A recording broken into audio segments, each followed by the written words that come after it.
మిత్రులారా, ఈనాటి కార్యక్రమంలో ఇంతమంది గ్రామ పెద్దలు, గ్రామ ప్రజలు ఒక రకంగా చూస్తే పండుగ వాతావరణం లాగా ఉన్నది. మా చెల్లెళ్ళని, మా అక్కలని, మా అమ్మలని చూస్తుంటే వాళ్ళు ఒక రకంగా గ్రామంలో పండుగ జరిగితే ఎట్లా వస్తారో అట్లా పండుగ కోసం ఇక్కడికి వచ్చారు. ఎక్కడెక్కడి నుంచో ఆడబిడ్డలు కూడా పిలిపించుకొని ఈ ఊరిలో పండుగ జరుగుతున్నది, ఆ పండుగ హిందూ పండుగనో, ఆ పండుగ ముస్లిం పండుగనో, అది క్రైస్తవ పండుగనో కాదు, ఈ దేశంలో ఉన్న ప్రజలందరికీ సంబంధించిన ఒక పండుగ జరుగుతున్నది. ఆ పండుగకు వచ్చిన మీ అందరికీ పేరు పేరున నేను వందనాలు తెలియజేస్తున్నా. ప్రతి ఒక్కరూ ఈ పండుగను జరుపుకోవాలి. ఇంతకు ముందు ప్రారంభంలో ఒక తమ్ముడు చెప్పాడు, మా కృష్ణ చెప్తున్నాడు, ఆ తమ్ముడు బహుజన సేన సంఘానికి సంబంధించిన ఆ పిల్లవాడు, వాల్మీకి కులానికి సంబంధించిన పిల్లవాడు, ఒక బీసీ కమ్యూనిటీకి సంబంధించిన పిల్లవాడు అని చెప్తూ ఉన్నాడు కృష్ణ. ఇక్కడ బీసీలు పాల్గొన్నారు. ఈ వేదిక మీద కనీసం ఒక 5-6 మంది రెడ్లు ఉన్నారు. వేదిక ముందు కూడా ఉన్నారని నేను అనుకుంటున్నా. వేదిక మీదే కాదు, వేదిక ముందు కూడా ఉండాలి. వాళ్ళు రెడ్లైనా, కోమటోళ్ళైనా, బోయల్లైనా, తెలుగోళ్ళైనా, మాలోళ్ళైనా, మాదిగోళ్ళైనా వేదిక మీద ఉండాలి, వేదిక ముందు ఉండాలి. ఎందుకంటే డాక్టర్ అంబేద్కర్ ఈ దేశానికి రాజ్యాంగం రాశాడు తప్ప మాదిగొల్లకో, మాలోళ్ళకో, కుమ్మరోళ్ళకో, కమ్మరోళ్ళకో రాజ్యాంగం రాయలే. దేశానికి రాజ్యాంగం రాశాడు ఆయన. బాబు జగ్జీవన్ రామ్ ఈ దేశానికి ఆయన రక్షణ శాఖ మంత్రి, ఈ దేశానికి ఆయన వ్యవసాయ శాఖ మంత్రి, ఈ దేశానికి ఆయన విమానయాన శాఖ మంత్రి, ఈ దేశానికి ఉప ప్రధానమంత్రి తప్ప ఆయన మాదిగొల్లకో, మాలోళ్ళకో ఉప ప్రధానమంత్రి కాదు. గనక ఆ ఇద్దరు మహనీయుల పండుగ ఇవాళ ఇక్కడ జరుపుకుంటున్నాం. ఆ ఇద్దరి మహనీయులు అంటే ఈ దేశానికి సంబంధించిన మహనీయులు. అంత మాత్రమే కాదు, మీరందరూ చాలా గొప్పగా ఆలోచించారు. అటు పక్కన చాకలి కులానికి ప్రాతినిధ్యం వహిస్తున్న వీరనారి చాకల ఐలమ్మ ఉన్నది. ఆ చాకల ఐలమ్మకి నా మిత్రుడు కదిరే కృష్ణ అక్కడ పూలమాల వేసి శ్రద్ధాంజలి ఘటించాడు. వీళ్ళ మధ్యలో ఈ దేశానికి గొప్ప నాయకుడు, స్వాతంత్ర ఉద్యమానికి నాయకత్వం వహించి దాదాపు 30 సంవత్సరాల స్వాతంత్ర ఉద్యమాన్ని నడిపిన నాయకుడు మహాత్మా గాంధీ కూడా ఇక్కడ ఉన్నాడు. ఆ మహాత్మా గాంధీకి నేను స్వయంగా పూలమాల ఆవిష్కరించాను. కనుక అందరికీ సంబంధించిన నాయకులందరూ ఇక్కడ ఉన్నారు. అలాంటి పండుగ జరుపుకుంటూ ఉన్నాం. బహుశా నెలన్నర రోజుల కిందట అనుకుంటా రాజానందం గారు, పౌర హక్కుల సంఘం పనిచేసిన రాజానందం గారు టీచరు, ఆయన ఫోన్ చేసి, ప్రభుదాస్ గారు, కొద్దిమంది మీ యువకులు ఫోన్ చేసి ఈ రోజు ఈ కార్యక్రమం పెట్టుకుంటామని అడిగారు. కనుక తప్పనిసరిగా ఈ కార్యక్రమానికి వెళ్ళాలి. ఎందుకు వెళ్ళాలంటే ఇది నడిగడ్డ. ఈ నడిగడ్డ ప్రాంతంలో ఉన్న దళితులు, బీసీలు, అగ్ర కులాల్లో ఉన్న పేదలు ఎవరైనా సరే ఏకమై ఈ దేశంలో సోదర భావంతో జీవించవలసిన అవసరం ఉంది. కనుక అట్లాంటి సోదర భావాన్ని, సమానత్వాన్ని, సౌభ్రాతృత్వాన్ని ఈ దేశ రాజ్యాంగంలో రాసిన డాక్టర్ బిఆర్ అంబేద్కర్, బాబు జగ్జీవన్ రావుల విగ్రహం మీ ఊళ్ళో ఆవిష్కరించుకుంటున్నారు. తప్పనిసరిగా ఈ కార్యక్రమానికి వెళ్ళాలని నేను ఇక్కడికి వచ్చాను. నిజానికి ప్రారంభంలో మన మిత్రులు చెప్పినట్లు నేను నిన్న ఆర్ట్స్ కాలేజ్ కి ప్రిన్సిపాల్ గా అపాయింట్ అయ్యాను. ఇవాళ నేను ఛార్జ్ తీసుకోవాలి, లెక్క ప్రకారం ఇవాళ ఛార్జ్ తీసుకోవాలి. మా ప్రిన్సిపాల్ గారు, ఇప్పుడు ప్రిన్సిపాల్ గా ఉన్నటువంటి మేడం గారు, ఇవాళ మీరు ఛార్జ్ తీసుకోండి సార్ పొద్దున 10 గంటలకు అని అన్నారు. అంటే నేను ఆమెకు ఒక రిక్వెస్ట్ చేశాను, మేడం నేను ఇప్పటికే ఒక కార్యక్రమం ఒప్పుకొని ఉన్నా. ఈ దేశానికి ఆధునిక భారతదేశ నిర్మాత డాక్టర్ బిఆర్ అంబేద్కర్ విగ్రహావిష్కరణ కోసం నేను ఒప్పుకున్నాను గనక ఖచ్చితంగా నేను అక్కడికి వెళ్ళి తీరవలసిందే. దయచేసి నన్ను క్షమించండి, నాకు అవకాశం ఇవ్వండి. రేపు నేను ఛార్జ్ తీసుకుంటా, ఇవాళ మాత్రం నేను షాబాద్ వెళ్ళవలసిందే నా మేడం అడిగి ఇక్కడికి వచ్చాను. ఇక్కడికి వచ్చి చూసిన తర్వాత మీ శ్రమ ఏమిటో అర్థమైంది. నేను రావటం అనేది ఇది వృధా కాలేదు. నేను రావటం ఎంత ప్రయోజనకరంగా ఉన్నదో ఈ వేదికను చూస్తే నాకు అర్థమవుతున్నది. గనక ఇక్కడికి వచ్చిన తర్వాత ప్రభుదాస్ గారు నా పక్కన కూర్చున్నారు. వారు హెడ్ మాస్టర్, రిటైర్డ్ అయ్యారా, ఇంకా సర్వీస్ లో ఉన్నారు. హెడ్ మాస్టర్ గారు పక్కన కూర్చొని చెప్తూ ఉన్నారు నాకు, సార్ ఈ ఊరిలో చాలా మంది మిత్రులు వేదిక మీద రెడ్లు ఉన్నారు. నేను రెడ్ల గురించి మాట్లాడితే రెడ్లకు వ్యతిరేకము, వెలమల గురించి మాట్లాడితే వెలమలకు వ్యతిరేకము, బ్రాహ్మణుల గురించి మాట్లాడితే బ్రాహ్మణులకు వ్యతిరేకము, కోమట్ల గురించి మాట్లాడితే కోమట్ల వ్యతిరేకము, మాలల గురించి మాట్లాడితే సామాజిక న్యాయం గురించి మాట్లాడితే మాలలకు వ్యతిరేకము అని చిత్రించే ఒక ప్రమాదం ఉన్నది. నేను ఎవరికి వ్యతిరేకం కాదు, స్వయంగా నేను చేసుకున్న నా భార్య రెడ్డి కులం సంబంధించినటువంటి అమ్మాయిని నేను పెళ్లి చేసుకున్నాను. అందుకోసం నేనైనా కృష్ణ అయినా మేము ఏ కులానికి వ్యతిరేకం కాదు, ఏ కులానికి వ్యతిరేకంగా మాట్లాడము. మేము మాట్లాడేది ఏమిటంటే సమానత్వం గురించి మాట్లాడతాం, మనుషులందరూ సమానంగా ఉండాలని మాట్లాడతాం. అందుకోసమే సమానత్వం కోసం గ్రామ గ్రామానికి వెళ్ళి మాట్లాడుతూ ఈ దేశమంతా ఒక్కసారి అందరూ ఒకే దగ్గర ఒకే బావిలో నీళ్లు తాగి ఒకే బడిలో చదువుకొని ఒకే ఇంట్లో ఉండి ఒకే భోజనం చేసి అందరూ కలిసి పెళ్లిళ్ళు చేసుకునే ఒక కొత్త సమాజం రావాలని, అందరూ కలిసి జీవించే కొత్త సమాజం రావాలని ఆ సమాజాన్ని కలగంటున్నాం. అట్లాంటి సామ్యవాద సమాజం, అట్లాంటి ప్రజాస్వామిక సమాజం, అట్లాంటి విప్లవాత్మక సమాజం రావాలని మేము కలగంటున్నాం. బహుజనులందరూ ఇక్కడ బహుజనులు అంటే ఎస్సీలు, ఎస్టీలు, బీసీలు, మైనార్టీలు మాత్రమే బహుజనులు కాదు. బహుజన అంటే మెజారిటీ ప్రజలైనటువంటి వాళ్ళు, పేదలైనటువంటి వాళ్ళు, వాళ్ళకి ఒక సంతోషకరమైన రోజు రావాలని మేము కోరుకుంటున్నాం. దానికోసమే 30 ఏళ్లుగా మాట్లాడుతున్నాం, 30 ఏళ్లుగా రాస్తున్నాం. రాత్రనక పగలనక మా కుటుంబాన్ని వదిలేసి ఈ సమాజం కోసం ఎందుకు తిరుగుతున్నామంటే సమానత్వం రావాలనే ఏకైక లక్ష్యంతో ఈ సమాజం కోసం తిరుగుతున్నాం. మేమెవరకు వ్యతిరేకం కాదు. మళ్ళీ మళ్ళీ చెబుతున్నాం, మేము ఏ కులానికి వ్యతిరేకం కాదు. మా దృష్టిలో ఏ కులం ఒకటి ఎక్కువ ఒకటి తక్కువ కాదు. కానీ ఈ సమాజంలో వేల సంవత్సరాల కిందట కొందరు ఎక్కువ కొందరు తక్కువ అని తయారు చేశారు గనక ఆ ఎక్కువ తక్కువలు ఉండొద్దని మా పోరాటం. అప్పుడు ప్రభాకర్ శాస్త్రి గారు నా పక్కన కూర్చొని చెప్పారు, ఇప్పుడు వారికి 50-55 సంవత్సరాలు ఉండొచ్చు, వారికి 60కి దగ్గర ఉండొచ్చు. వారు ఏమంటున్నారంటే, సార్ ఒక 40-50 సంవత్సరాల కిందట ఈ ఊరిలో బావిలో నీళ్లు తాగే అవకాశం మాకు లేదు. బావి దగ్గరికి మేము వెళితే ఆ బావిలో నీళ్లు ఇంకొకరు చేది ఇంకొకరు కుండతో నీళ్లు తీసుకొచ్చి ఆ కుండతో మాకు పోస్తే ఆ నీళ్లను తెచ్చుకొని మేము జీవించాం సార్. ఈ దేశంలో టీ తాగాలంటే ఒక హోటల్ ఉంటుంది. ఆ హోటల్ దగ్గరికి వెళితే మానవాదిగలకి ఒక గ్లాస్ ఉంటుంది, వేరే కులాల వాళ్ళకి మరో గ్లాస్ ఉంటుంది. మరి ఇక్కడ మనుషులందరూ సమానం ఎందుకు కాలేకపోయారు అనే ప్రశ్న వేశారు. మేము చదువుకు దూరం అయ్యాం, ఈ సంపదకి దూరం అయ్యాం, కనీసం నీళ్ళకి కూడా, భూమికి నీళ్ళకి కూడా దూరమైన సమాజంలో మేము ఒకప్పుడు జీవించాం.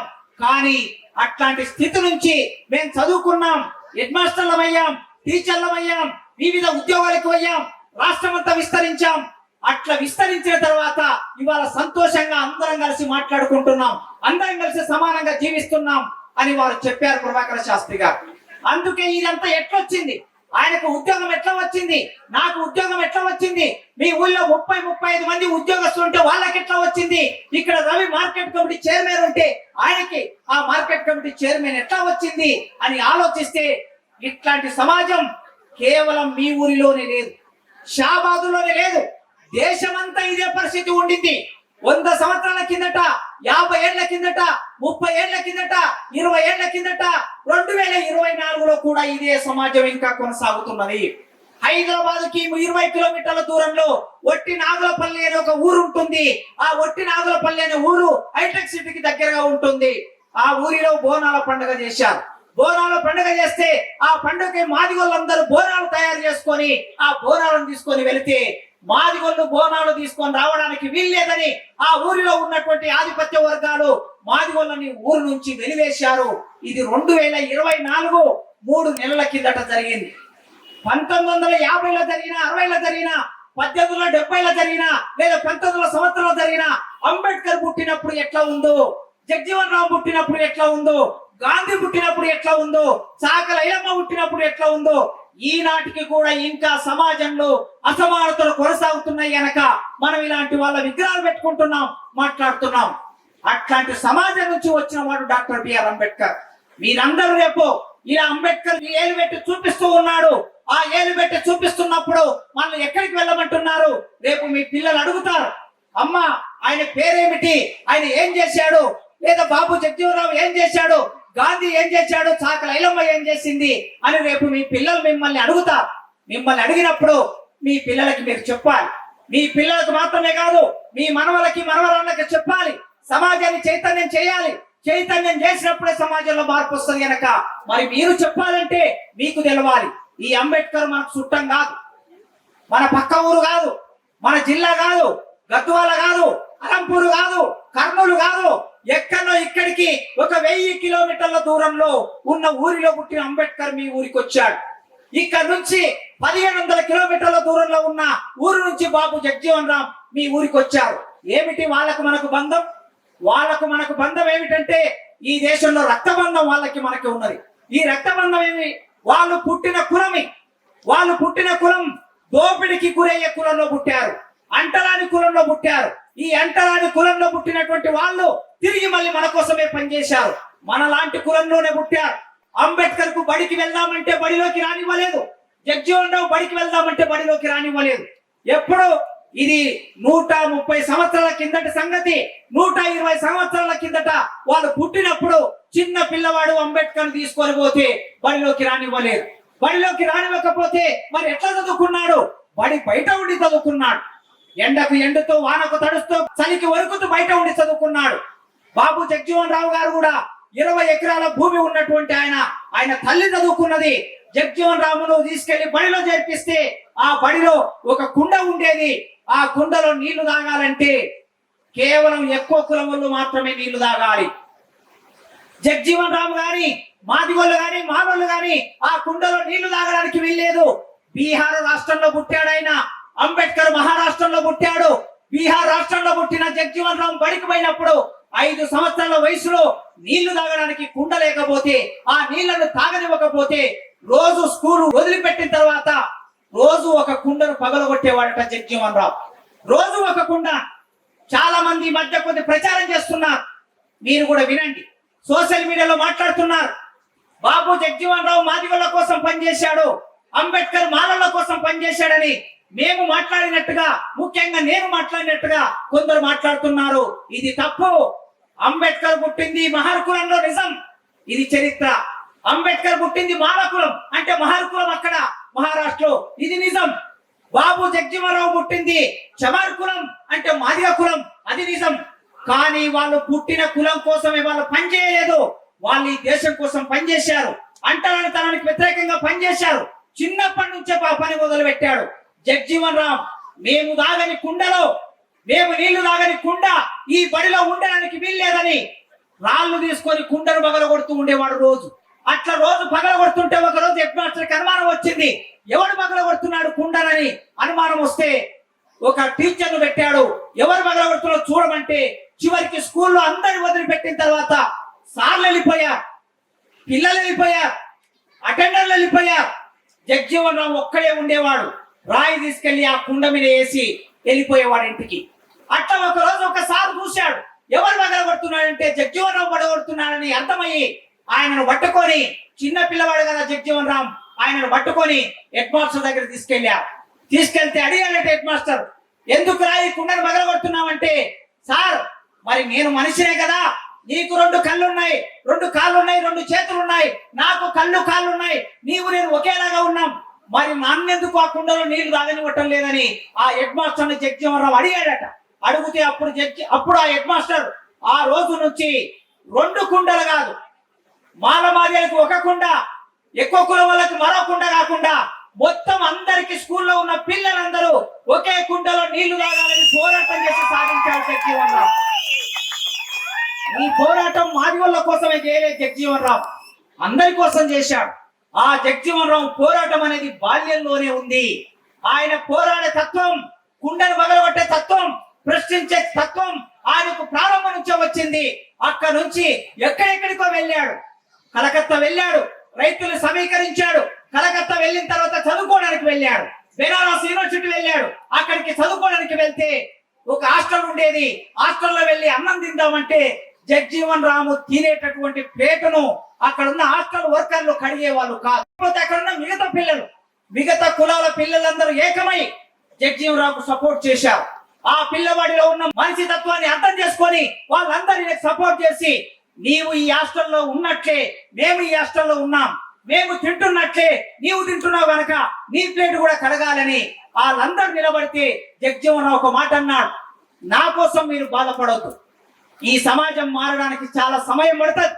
ఇవ్వాలనే మనం మార్పు రావాలంటే ఇవ్వాలనే సాధ్యం కాదు, కొంత సమయం పడుతుంది. కనుక నేను వెళ్ళి బయట ఉంటాను, మీ రాష్ట్రంలో ఉండని చెప్పి బయటికి వెళ్ళి ఒక రోజు కటింగ్ చేసుకుందామని మంగళ షాప్కి వెళ్ళాడు జగజీవన్ రామ్. మంగళ షాప్కి వెళ్తే మంగళ షాప్ లో ఉన్నటువంటి వాళ్ళు ఎవ్వరు జగజీవన్ రావుకు కటింగ్ చేయలేదు. నీవు మాదిగ కులంలో పుట్టావు గనక నీకు మేము కటింగ్ చేయమని నిరాకరించారు. నిరాకరిస్తే జగజీవన్ రామ్ వాళ్ళ మీద కోపం పెట్టుకోలే, వాళ్ళని తిట్టలే, ఏమనలే. అప్పుడు ఏం చేశాడంటే ఆయన నిరాహార దీక్ష మొదలు పెట్టాడు. మీరు నాకు కటింగ్ చేసే వరకు నేను ఇక్కడ నుంచి లేవను, మీరు నన్ను అర్థం చేసుకునే వరకు, మీరు మంగళి వాళ్ళు, నేను మాదిగ వాడిని, నీకు మాకు ఏం తేడా ఉన్నది?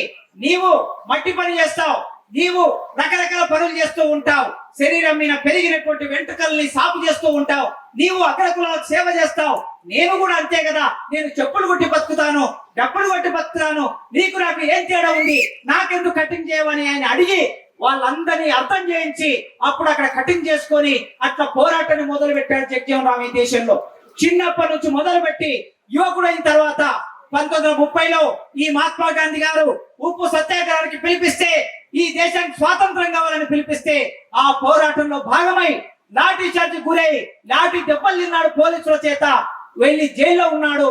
అతి చిన్న వయసులో జైలుకు వెళ్ళాడు. స్వయంగా గాంధీ జగజీవన్ రామ్ దగ్గరికి వెళ్ళి కలిశాడు. కలిసి నేను చేస్తున్న పోరాటంలో నీవు నాతో పాటు భాగమైనందుకు, అతి చిన్న పిల్లవాడివి, ఈ దేశం కోసం పోరాడుతున్నందుకు, స్వాతంత్ర్యం కోసం పోరాడుతున్నందుకు నిన్ను అభినందిస్తున్నానని చెప్పి అప్పటి నుంచి జగజీవన్ రావు కాంగ్రెస్ పార్టీలో చేర్చుకొని ఆనాటి నుంచి జగజీవన్ రావు గాంధీ గారికి వారసుడుగా మారిపోయి స్వాతంత్ర పోరాటంలో పాల్గొన్నాడు. ఆ స్వాతంత్ర పోరాటంలో పాల్గొంటూ అతి చిన్న వయసులో మంత్రి అయ్యాడు, అతి చిన్న వయసులో ఎంపీ అయ్యాడు. అతి చిన్న వయసులో ఈ దేశానికి కావలసిన రాజ్యాంగం రాయాలనుకున్నప్పుడు అంబేద్కర్ తో సమానంగా అంబేద్కర్ ఎన్ని కమిటీల్లో ఉంటే అన్ని కమిటీల్లో జగజీవన్ రావు అందులో భాగంగా ఉండి అంబేద్కర్ సహాయం చేశాడు. రిజర్వేషన్లు కావాలనుకున్నప్పుడు పై కులాల వాళ్ళందరూ అక్కడ ఉన్న రాజ్యాంగం రాసేటప్పుడు వేరే కులాల వాళ్ళందరూ మాల మాదిగలకి ఎస్టీలకి రిజర్వేషన్ ఇవ్వము అని అంటే అప్పుడు అంబేద్కర్ వెళ్ళి జగజీవన్ రావుతో మాట్లాడి జగజీవన్ రావును తీసుకొని వచ్చి, నేను ఒకవైపు నీవు ఒకవైపు, మనకి ఈ దేశంలో దళితులకి అంటరాని వాళ్ళకి ఇద్దరమే నాయకులం ఉన్నాం, ఈ ఇద్దరు నాయకులు ఉన్న మనం, నేను ఒకవైపు పోరాటం చేస్తా, నువ్వు కాంగ్రెస్ పార్టీలో ఉన్నావు గనక కాంగ్రెస్ లో ఉన్న వాళ్ళందరినీ ఒప్పించాలి, బయట ఉన్నటువంటి వాళ్ళని నేను ఒప్పిస్తాని ఇద్దరు మాట్లాడుకొని ఆనాడు ఇవాళ మనం అనుభవిస్తున్న రిజర్వేషన్ రావడానికి బాబు జగజీవన్ రావు, డాక్టర్ బిఆర్ అంబేద్కర్ కలిసి పోరాటం చేయటం మూలంగా రాజ్యాంగం రాశారు, కలిసి పోరాటం చేయటం మూలంగా రిజర్వేషన్లు వచ్చాయి. ఇట్లా జగజీవన్ రామ్ అంబేద్కర్ రెండు ఎద్దులు, ఒక బండి నడవాలంటే రెండు ఎద్దులు, ఒక బండి నడవాలంటే రెండు చక్రాలు, ఒక కుటుంబం నడవాలంటే భార్య భర్త, ఇట్లా జోడెత్తుల్లాగా ఈ దేశంలో దళిత ఉద్యమాన్ని నిర్మాణం చేసి మనకి హక్కులు సాధించి పెట్టారు. డాక్టర్ అంబేద్కర్ చిన్ననాటి నుంచి అనేక బాధలు అనుభవించాడు. గుడిలోకి పోతే రానియలే, బడిలోకి పోతే రానివ్వలే, నీళ్లు తాగమంటే తాగనియలే, ఆడుకుందామని గ్రౌండ్ లోకి పోతే ఆడుకొనియలే, దూరం పెట్టారు అంబేద్కర్. దూరం పెడితే కసితో చదువుకున్నాడు అంబేద్కర్. అంబేద్కర్ చదువుకుంటూ వెళ్ళాడు, జగజీవన్ రావు పోరాటం చేసుకుంటూ వెళ్ళాడు. చిట్ట చివరి వరకు అంబేద్కర్ విదేశాలకు వెళ్ళాడు, విదేశాల్లో చదువుకొని తిరిగి వచ్చి పోరాటాన్ని మొదలు పెట్టాడు. కానీ జగజీవన్ రామ్ ఈ దేశంలో అంటరానితనానికి వ్యతిరేకంగా, అన్యాయానికి వ్యతిరేకంగా, బ్రిటిష్ వాళ్ళ దోపిడికి వ్యతిరేకంగా పోరాటం చేసి ఆ పోరాటంలో భాగమై జైల్లోకి వెళ్ళిన దేశభక్తుడు జగజీవన్ రామ్. అంబేద్కర్ ఈ దేశాన్ని ప్రేమించడం కోసం ఒకటే మార్గం ఎంచుకున్నాడు. నేను ఇప్పుడు పోరాటం చేయవలసింది ఇప్పుడు కాదు, చిన్న పిల్లవాడిగా నేను పోరాటం చేయలేను, చదువు లేని వాడిగా నేను పోరాటం చేయలేను, మేధస్సు లేకుండా నేను పోరాటం చేయలేను. ఎప్పుడైనా మనం పోరాటం చేయాలంటే మనకు చదువు ఉండాలి, మనకు మేధస్సు ఉండాలి, మనకు చైతన్యం ఉండాలి. ఇవాళ మీ ఊరిలో ఇంతమంది ఎదిగారు, ప్రభాకర్ శర్మ లాంటి, శాస్త్రి లాంటి వాళ్ళు, రవి లాంటి వాళ్ళు ఇంతమంది ఎదిగారు కనుక ఇదో ఇంతమంది యువకులు ఇక్కడ ఉన్నారు. వీళ్ళు ఎదగకపోతే మీరు లేరు, ఇవాళ మీరు ఎదిగారు కనుక రేపు మీ తర్వాత ఎదుగుతారు. కనుక ఈ ఎంతటికి కారణం విద్య. చదువు లేకపోతే మనం పోరాటం చేయలేం గనక ఆయన చదువుతో ముందుకెళ్లాలనుకున్నాడు. అంబేద్కర్ 10th క్లాస్ లో ఎక్కువ మార్కులు సాధించాడు. 10th క్లాస్ లో ఎక్కువ మార్కులు సాధించిన తర్వాత ఆయనకు ఒక సన్మానం చేసి ఆయన బాంబే పంపించారు. అక్కడి నుంచి వేరే దేశం పంపించారు. వేరే దేశంలో చదువుకున్నాడు. అందరికన్నా ఎక్కువ చదువుకున్నాడు, పట్టుదలతో చదువుకున్నాడు. అక్కడ వెళ్ళిన తర్వాత మనుషులందరూ సమానమే, ఒకరు ఎక్కువ ఒకరు తక్కువ కాదు. అమెరికా వెళ్ళాడు, ఇంగ్లాండ్ వెళ్ళాడు. వెళ్ళిన తర్వాత ఇక్కడ మన దేశంలో బడిలోకి పోతే బయట కూర్చోమన్నారు, నీళ్లు తాగడానికి పోతే నీళ్లు తాగనీయలేదు, ఆడుకోవడానికి పోతే ఆడుకోనివ్వలేదు అంబేద్కర్. కానీ అమెరికా వెళ్ళిన తర్వాత అందరు కలిసి కూర్చొని భోజనం చేస్తూ ఉన్నారు, అందరు షేక్ హ్యాండ్ ఇచ్చుకుంటూ ఉన్నారు, అందరు కౌగులించుకుంటూ ఉన్నారు, అందరు కూర్చొని చదువుకుంటూ ఉన్నారు, అందరు గ్రౌండ్ లోకి పోయి బ్యాడ్మింటన్ పట్టుకొని అందరు కలిసి ఆడుకుంటూ ఉన్నారు. ఇది ఒక కొత్త సమాజాన్ని, కొత్త ప్రాంతాన్ని అంబేద్కర్ చూశాడు.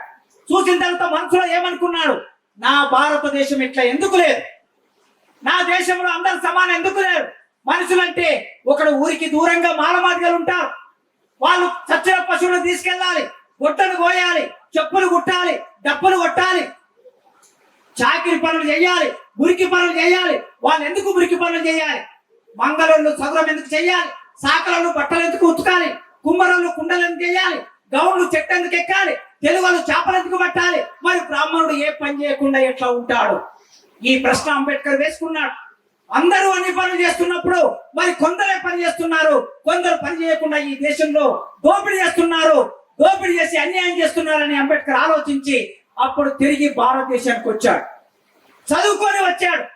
ప్రపంచంలో ఎవ్వరు చదవని చదువు గాంధీ గారు, ఈ దేశ స్వాతంత్ర పోరాటం నడిపిన గాంధీ గారు అంబేద్కర్ అంతా చదువుకోలేదు. ఈ దేశానికి మొదటి ప్రధానమంత్రి నెహ్రూ గారు అంబేద్కర్ అంతా చదువుకోలేదు. ఈ దేశానికి మొదటి హోమ్ మినిస్టర్ సర్దార్ వల్లభాయ్ పటేల్ అంబేద్కర్ అంతా చదువుకోలేదు.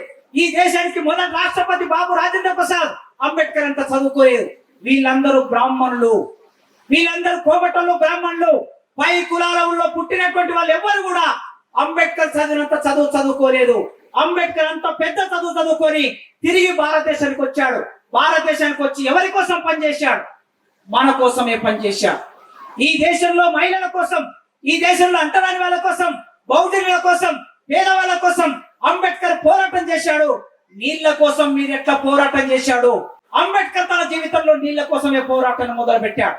1927లో మొట్టమొదటి పోరాటం మహద్ అనే ఒక ఊరిలో, ఆయన పుట్టిన రాష్ట్రం మహారాష్ట్ర అయితే ఆ మహారాష్ట్రలో మహద్ అనే ఒక ఊరు ఉంటుంది. ఆ ఊరిలో ఒక చెరువు ఉంటుంది. ఆ చెరువులో మాల మాదిగలు నీళ్లు తాగడానికి వీల్లేదు. ఎవరు తాగుతారు? పై కులాల వాళ్ళే తాగుతారు. మరి చెరువు ఎవరు కట్టారు? గడ్డపార వేసి మట్టి ఎవరు తోమారు? పార మట్టి ఎవరు ఎత్తారు? కట్టలో మట్టి ఎవరు ఎత్తారు? చెరువు కట్ట ఎవరు కట్టారు? మన వాళ్ళు కట్టారు. కానీ నీళ్లు తాగడానికి మాత్రం మన వాళ్ళకి అవకాశం లేదు.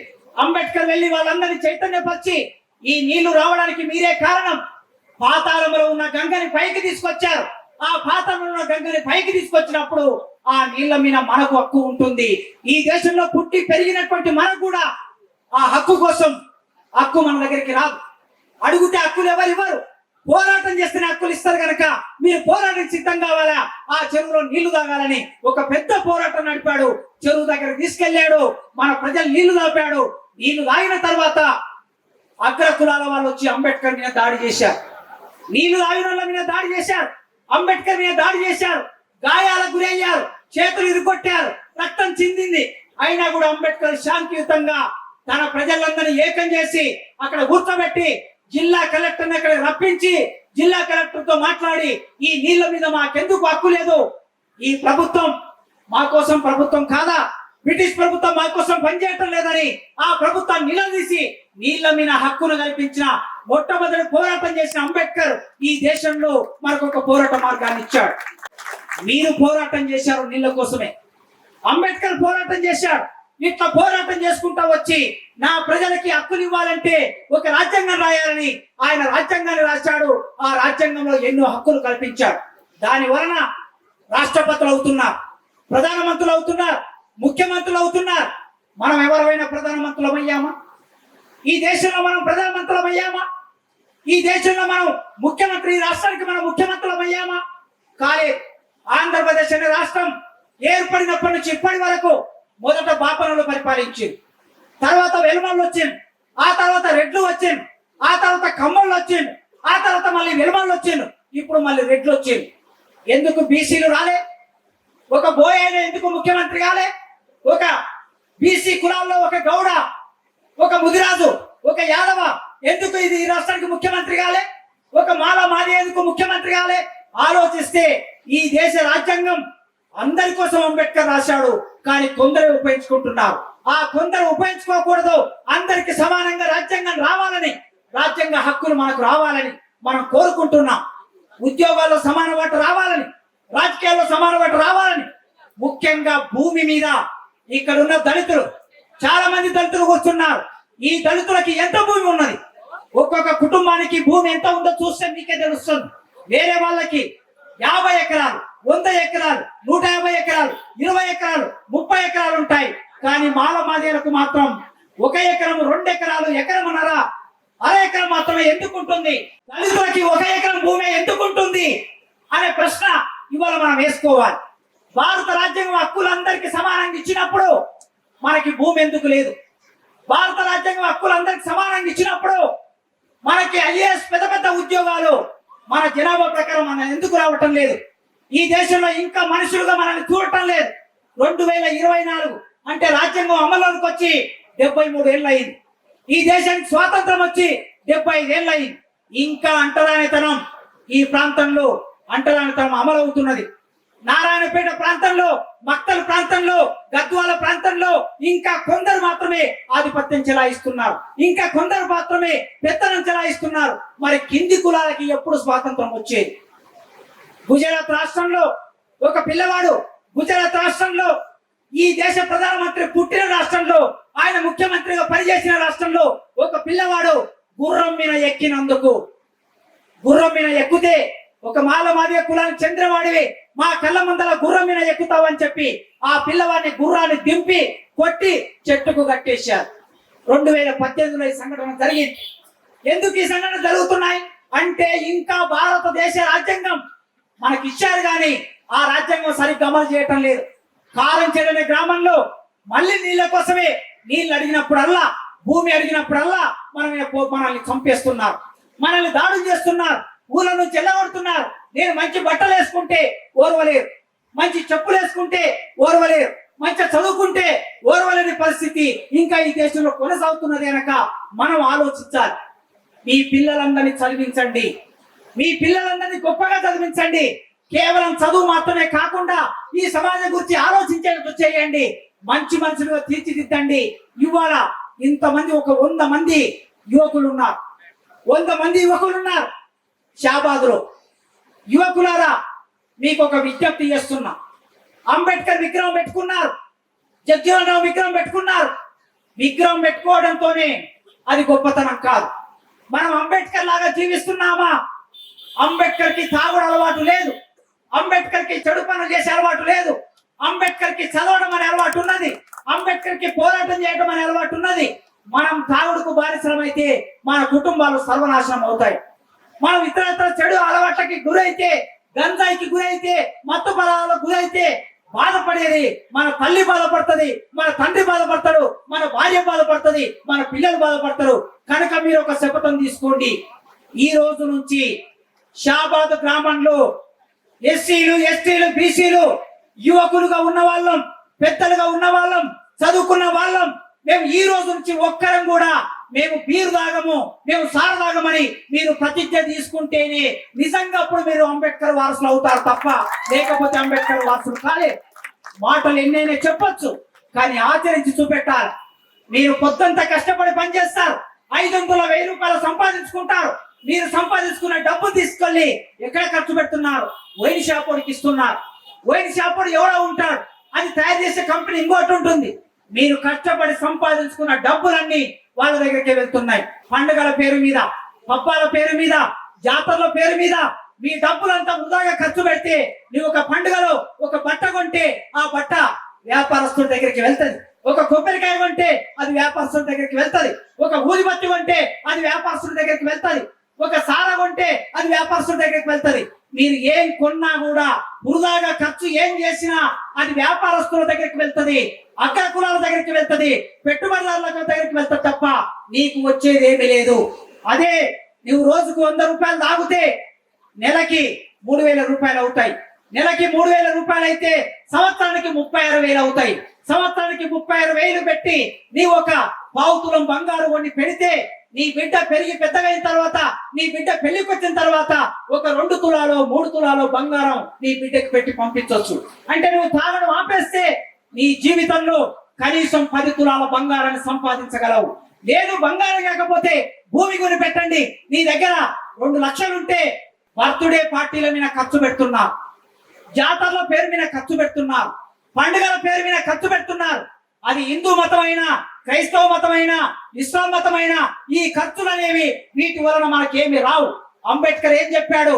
ఈ దేశంలో చదువు ఉండాలి, చదువు ఉంటే చైతన్యం వస్తుంది, చైతన్యం వస్తే పోరాటం వస్తుంది, పోరాటం చేసిన తర్వాత రాజ్యాధికారం వస్తుంది, సంపద మీద అధికారం వస్తుంది అంబేద్కర్ చెప్పాడు. గనక నీ పిల్లల్ని చదివించాలంటే మీ దగ్గర కనీసం డబ్బుండాలి, మంచి చదువు చదివించాలి, కొద్దిగా ఫీజులు కట్టాలి, మంచి హాస్టల్లో ఉంచాలి, లేదా మంచి బట్టలు కొనివ్వాలి, మంచి పుస్తకాలు కొనివ్వాలంటే కనీసం నీ చేతిలో పైసలు ఉండాలి. ఇవాళ యూనివర్సిటీకి చాలా మంది పిల్లలు, పేద పిల్లలు మా దగ్గరికి వస్తూ ఉన్నారు. కనీసం 1000 రూపాయలు కూడా లేని పిల్లలు, 500 లేని పిల్లలు, 100 రూపాయలు లేని పిల్లలు మా దగ్గర చదువుకోవడానికి వస్తారు. ఇక్కడ నా దగ్గర చదువుకునే పిల్లలు 2 పిల్లలు నా దగ్గర పిహెచ్డి చేస్తున్నారు. ఆ పిల్లలు ఇక్కడనే ఉన్నారు. ఒక పిల్లవాడు ప్రవీణ్ మొన్ననే ఉద్యోగం వచ్చింది, టీచర్ గా ఉద్యోగం వచ్చింది, నా దగ్గరనే ఎంఏ చదువుకున్నాడు, నా దగ్గరనే పిహెచ్డి చేస్తున్నాడు. ఇంకొకడు మధుసూదన్ నా దగ్గర పిహెచ్డి చేస్తున్నాడు. ఆ పిల్లవాడికి నెలకి 50,000 జీతం వస్తుంది. పిహెచ్డి చేయడం కోసం 50,000 జీతం తీసుకుంటున్నాడు. కనుక మీరు మీ పిల్లల్ని అట్లా చదివించి హైదరాబాద్ పంపించండి. అప్పుడే అంబేద్కర్ ఆశయాలని, బాబు జగజీవనరావు ఆశయాలని మనం నెరవేర్చిన వాళ్ళం అవుతాం. పోరాటం చెయ్యకుండా మన దగ్గరికి ఏది రాదు. ఇంతకు ముందు నా తమ్ముడు గోపాల్ పాట పాడాడు. మంచి నీళ్ళు అడిగినందుకు మాదిగొల్లను చంపేశారు. 1985 జూలై 17వ తారీఖున మంచి నీళ్ళు అడిగినందుకు కారంచెడు అనే గ్రామంలో మాదిగొల్లను చంపేశారు. చంపేసినప్పుడు గద్దరన్న పాట రాశాడు. ఏం పాట రాశాడు? దళిత పులులు అని పాట రాశాడు. కారంచెడులో కలదొక పల్లె, కారంచెడులో కలదొక పల్లె, పల్లె పేరురా మాదిగ పల్లె, మాల సాయబు ఒట్టెర జాతికి మాదిగ పల్లె తల్లి లాంటిది, శరణు కోరిన శత్రువునైనా ప్రేమతో చూసే పేదల పల్లె, ఓరే గీరని ఎవడన్నంటే, ఓరే గీరని ఎవడన్నంటే మాటలు చక్కగా రాని అంటది, ఆస్తి పాస్తులు లేకున్నా మా ఆత్మగౌరవం ఉందంటాది, ఉన్న బట్టలను తెల్లగా ఉతికి మల్లె పువ్వుల పల్లెలుంటారు, కుర్చీలో కూర్చొని కాపీ తాగితే ఉన్న దొరలకే కడుపుల మంట, ఎవనబ్బా సొమ్మేం తింటలేం మా సొమ్ము మా ఇష్టం అంటారు. వాళ్ళెవరు? వాళ్ళు దళిత పులులు. ఇక్కడ కూర్చున్న మీరందరూ దళిత పులుల్లాగా జీవించండి. మేకల్లాగా ఉన్నంత కాలం మనల్ని కోస్తూనే ఉంటారు. ఈ దేశంలో, ఈ ప్రపంచంలో ఎవడు పులిని బలివ్వలేదు, మేకల్నే బలిచ్చారు. అందుకే ఈ దేశంలో, ఈ ఊరిలో ఉన్న వాళ్ళు ఎవరైనా సరే మేకల్లాగా ఉండకండి, తలలు వంచుకోకండి, గొర్రెల్లా ఉండకండి, తలలు వంచుకోకండి. మీరు తలెత్తి నడవండి, చైతన్యవంతంగా ఉండండి, పోరాటం చేయండి. భూమి కోసం, ముక్తి కోసం, సమానత్వం కోసం, ఈ దేశంలో రాజ్యాధికారం కోసం, సంపద మీద హక్కు కోసం మీరు కలబడండి, నిలబడండి, పోరాటం చేయండి. అప్పుడే అంబేద్కర్ నిజమైన నివాళి అర్పించే వాళ్ళం అవుతామని నా మాటలు ఇంతసేపు విన్నందుకు మీ అందరికి పేరు పేరున వందనాలు తెలియజేస్తూ జై భీములతో ముగిస్తున్నాను. జై భీమ్.